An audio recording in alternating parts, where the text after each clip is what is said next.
რომ კაცი რომელსაც მეგრული გვარია, მეგრულად არ გელაპარაკებ. სამაგიეროდ სანდრა გველაპარაკება ჩვენს მეგრულად. მამ yours მარგალურ ნინა და ვაგონ ფულა.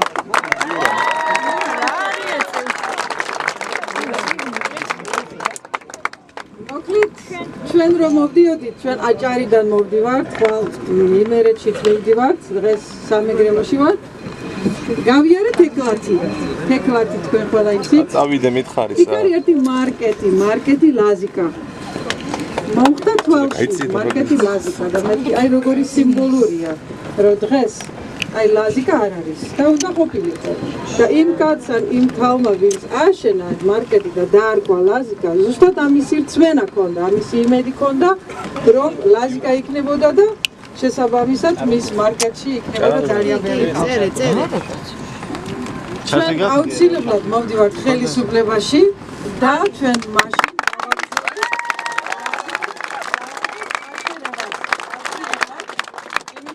ლაზიკა იქნება ესეთი წამყვანი ძალა მთელი რაიონისთვის, მთელი რეგიონისთვის და მთელი სამეგრელოსთვის შეიძლება თქვა და ეს აქ უნდა დაწყებულიყო, დაიწყო დიდი ენერგიით, მაგრამ დააკვდა ასე ვთქვათ, დაგვაკვდა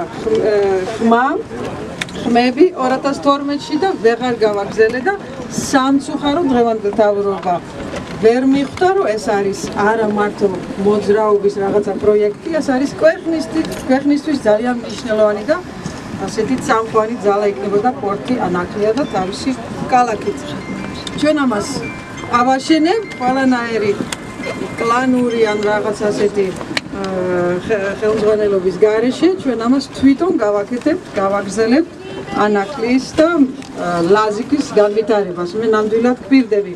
ვიცი, რომ ამ რაიონის კანდიდატი ჯერ არ დასახელდა.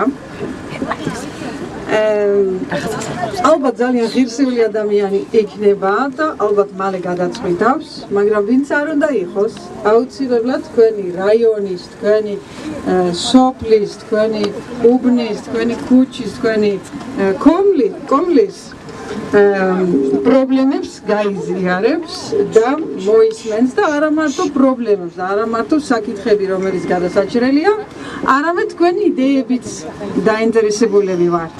იმიტომ რომ თქვენ ძალიან ნიჭიერი ხალხი ხართ, გულანთებული ხალხია, მეგრული ხალხი და ჩვენ მართლაც თქვენი იმედი გვაქვს, თქვენი იმედი მიღუნა და თქვენ იცით ნაციონალური მოძრაობის დაპირებები რო სრულდება, თქვენ ამისი ჩვევია.